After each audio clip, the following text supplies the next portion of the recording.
Well, the 21-day national lockdown means you'll be spending more time with those close to you. Could it be a little too close for comfort?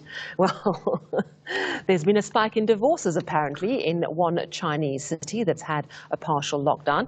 Let's find out what the lockdown might do to your relationship. And I'm joined by relationship expert Paula Quinsee. Good morning. Thank you very much for joining us. You know, there's a silly joke doing the rounds that says you cannot spell the word divorce without the letters COVID. Why does too much togetherness put a marriage under strain? So when we spend a lot of time together, little differences, little frustrations, little irritations start cropping up. Basically that feeling of cabin fever. When couples go to work, it gives them time away from each other. It gives them time to, some distance, to keep busy with other things. But when we're locked in each other's spaces, those frustrations and those irritations, those little differences can definitely get in the way, and it can definitely cause conflict when it comes to relationships. So what are the signs as we go into a lockdown that there's a problem? What are the red flags that your relationship is taking some strain, whether it's from the change of routine, increased childcare, or even financial worries? What are the red flags to look out for? Well, there's definitely going to be a lot of stress, a lot of anxiety, and a lot of fear for all of those things that you've mentioned. So some of the signs to look out for is definitely irritability, frustration, anger, lashing out, verbally, just becoming snappy and grumpy, mood swings, and also looking at coping mechanisms that people are using to cope with the situation. For example, alcohol and stuff like that. And then also from a mood disorder perspective, isolation, disconnection can lead to, in the extreme cases, depression as well. Absolutely. So there's some very potentially serious problems. Let's deal with the less serious, the niggles, the irritation, the grumpiness. Once you've spotted that things are getting a little difficult, how do you cope? What are your top tips for keeping that bond strong despite the stresses? Yeah. So I think couples should already have those conversations, in that there is going to be conflict. We are going to get on each other's nerves and irritate each other. So expect it, discuss it, and then put some steps in place to manage it best.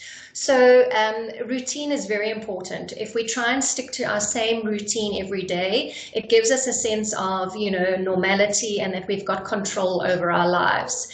You may need to put a schedule in place, a roster, particularly if you both parents are still required to work from home, and from a childcare perspective. So you may need to take turns to just manage the stress levels a little bit.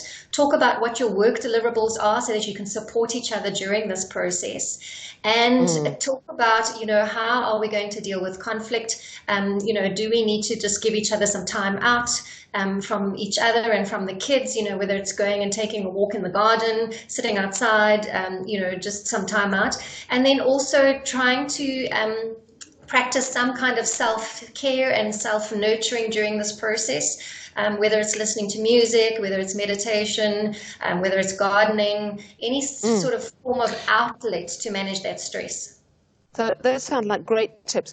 What about the more serious issues? You mentioned alcohol, and of course money worries and added stress can all exacerbate an existing or a brewing alcohol or addiction problem. And the concerns are that this could really create terrible tension, but also there's some very real dangers around domestic violence, that sort of thing, and concern about where you would turn to, bearing in mind that you're in lockdown and you can't just walk down to your local FAMSA, for example. So what are the signs that you're in real danger, and what can you do?